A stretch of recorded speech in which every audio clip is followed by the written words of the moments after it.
As you may notice, I am in a different room today. Not too big, but not too small either. Right, I'm going to carry on with Catwings, Chapter 2.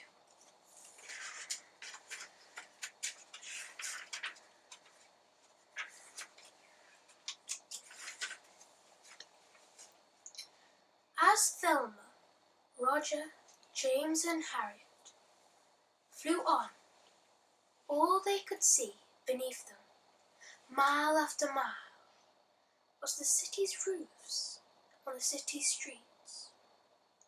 A pigeon came swooping to join them.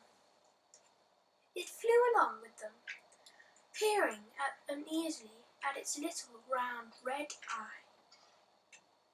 "What kind of birds are you, anyways?" it finally asked.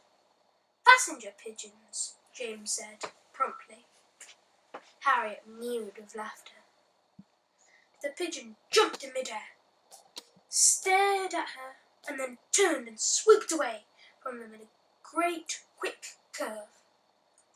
"I wish I could fly like that," said Roger. "Pigeons are really dumb," James muttered. "But my wings ache already," Roger said, and Thelma said, "So do mine. Let's land somewhere and rest."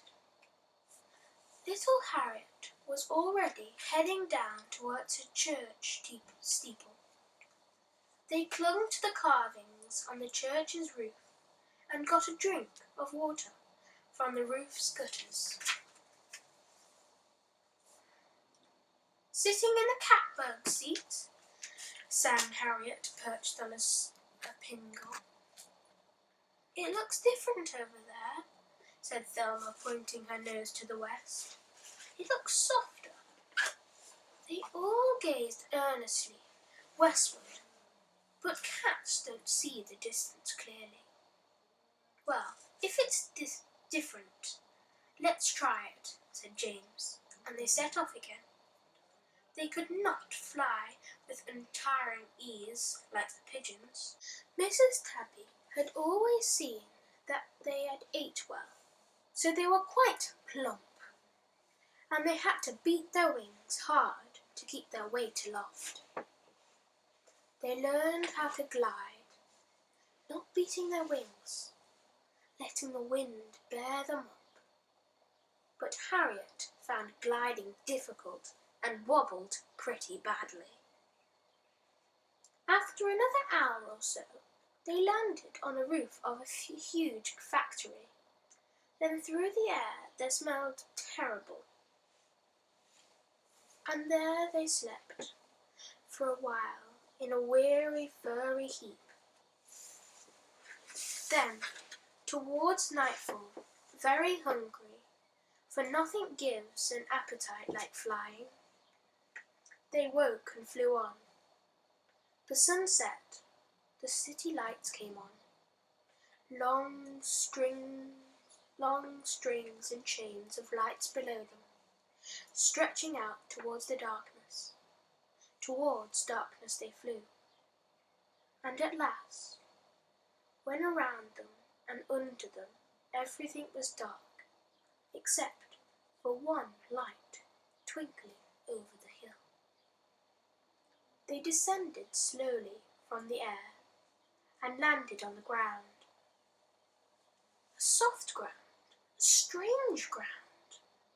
The only ground they knew was pavement, asphalt, cement. This was all new to them. Dirt?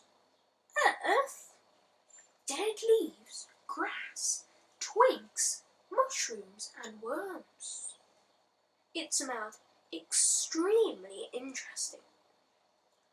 A little creek ran nearby. They heard the song of it and went to drink, for they were very thirsty.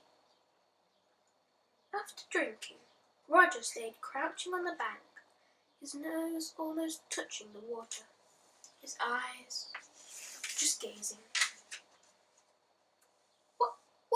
What's the water?" he whispered. The others came and gazed. They could just make out something moving in the water. the starlight of a silvery flicker, a gleam. Roger's paw shot out. "I think it's dinner," he said. After dinner, they curled up together again under a bush and fell asleep. But first, Velma, Roger, then James and the small Harriet would lift their head, open an eye, listen a moment, on guard. Then they knew they had to come to a much better place than the alley. But they also knew that every place is dangerous, whether you're a fish, a cat, even a cat with wings. And that is the end of chapter